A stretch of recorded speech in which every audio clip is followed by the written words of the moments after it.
दोस्तों आज हम बात करते हैं संरचनावाद के बारे में, जिसे इंग्लिश में स्ट्रक्चरलिज्म कहा जाता है।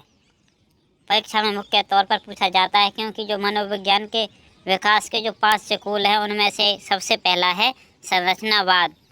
सबसे पहले इसकी अन्य नाम की बात करें तो इसे अंतर्निरीक्षणवाद या अस्तित्ववाद कहा जाता है। इंग्लिश के नाम आपको ज़रूर याद रखने क्योंकि कई बार इंग्लिश का नाम ही हिंदी में लिख दिया जाता है। तो इंट्रोस्पेक्शनिज्म जिसे अंतर्निरीक्षणवाद कहा जाता है, संरचनावाद को क्या कहा जाता है, स्ट्रक्चरलिज्म। अब बात करें इसकी स्थापना किसने की थी, तो संरचनावाद स्कूल की स्थापना जो विलियम वुंट के शिष्य थे टिचनर के द्वारा अमेरिका के कॉर्नेल विश्वविद्यालय में 1892 में की गई। किसके द्वारा की गई?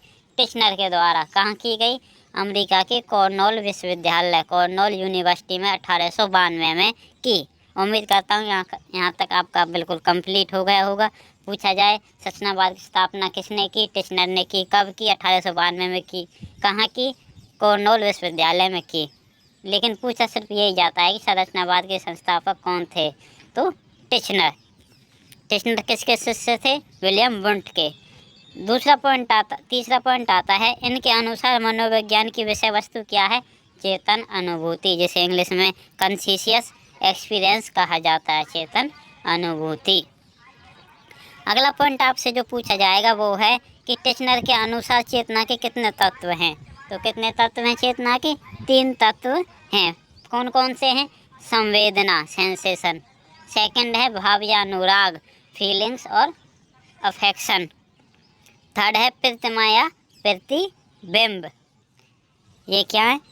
संवेदना के तत्व हैं, क्योंकि चेतना किस में सम्मिलित है? संवेदना अगर किसी व्यक्ति में है तो वो क्या? चेतन अवस्था में है। भाव या अनुराग हैं, प्रेम, द्वेष, कोई भी भाव हो सकता है, तो भी वो क्या है? चेतन अवस्था में है। प्रतिमा या प्रतिबिंब, इमेज पहचानने की और क्या है? प्रतिबिंब क्रिएट करने की जो क्षमता है वो किस में होती है? चेतन अवस्था में होती है। तो टिचनर ने क्या है? अंतर्निरीक्षण को मनोविज्ञान की प्रमुख विधि माना है। और मनोविज्ञान की यदि आपसे सबसे पुरानी विधि पूछी जाती है तो वो भी क्या है?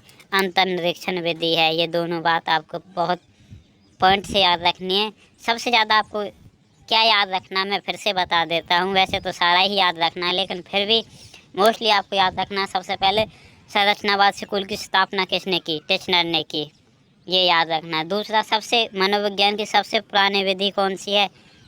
तो अंतर्निरीक्षण विधि। टिचनर ने कौन सी विधि को मनोविज्ञान की प्रमुख विधि बना? अंतर्निरीक्षण विधि को। और लास्ट पॉइंट आपको सबसे ज़्यादा क्या याद रखना है कि टिचनर के अनुसार मनोविज्ञान की विषय वस्तु क्या है? तो क्या है? चेतन अनुभूति, कॉन्शियस एक्सपीरियंस। ये आपको याद रखना है। सारी टॉपिक आपको कराऊंगा, लेकिन आपको धैर्य रखना होगा, चैनल पर बने रहना होगा, वीडियो को लाइक करना होगा, अपने दोस्तों के साथ शेयर करना भी होगा। थैंक यू, धन्यवाद।